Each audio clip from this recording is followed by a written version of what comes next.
I forgot. I was going to say something. Oh. It's okay. Red Dead or? No. Girl with the Spider's Legs? Girl with the spider legs? Is she dancing? I imagine if you have spiders' Girl legs. with the spider's legs? Who the hell are you? Welcome to This Time with Daniel and Shahbaz. Today, we're going to be talking about Girl in the Spider's Web. Yeah. Yeah.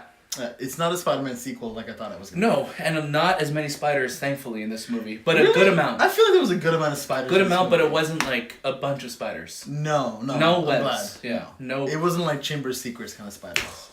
No. Harry Potter reference. Yeah. So Girl in the Spider's Web is the... Girl in the Spider's Web. Girl in a Spider. Yeah. And her web.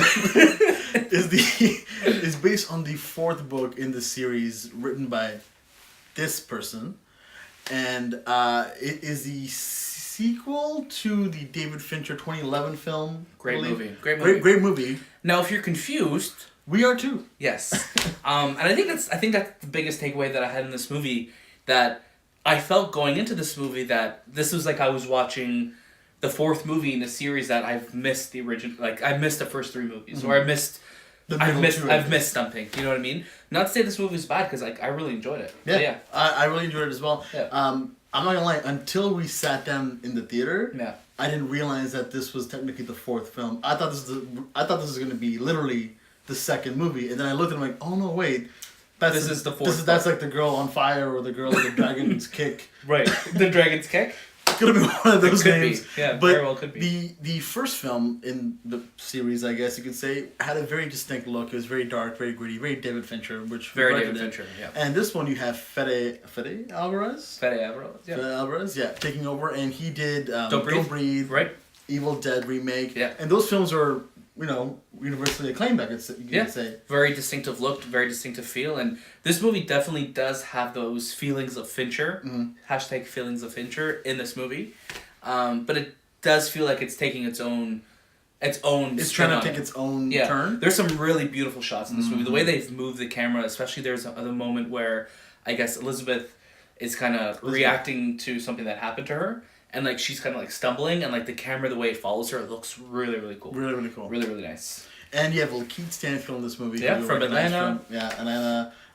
Sorry to Bother You. Yep. And Straight Outta Compton. Yeah. Yeah. And I feel like I like him a lot. Yeah. I like watching movies with him. Yeah. I feel like he's, like, the secret sauce in a lot of stuff. You know what I mean? That's what I would call him as well. The secret sauce. The secret sauce. And in this one, I feel like wasn't utilized as much. I agree. Yeah, so like he's kind of shown off to be one of the antagonists early on in the movie, and then he disappears for a long time, and then he comes back. I want more from him. Yeah, because anytime he was on screen, I'm like, I really like this guy. I want to see what he could do. You know what I mean? The movie does a really good job of kind of keeping you entertained and wanting to know what happens. Right. But the problem is it never lifts you off your seat to say, oh my god, this is happening right now, which makes me think this whole film could have shaved off maybe like 20 to 30 minutes. Yeah, and it's not a long movie. It's under 2 hours, but even then, it does feel a bit long. There's some pacing with it. I think Claire Foy does a great job as well too, playing Elizabeth.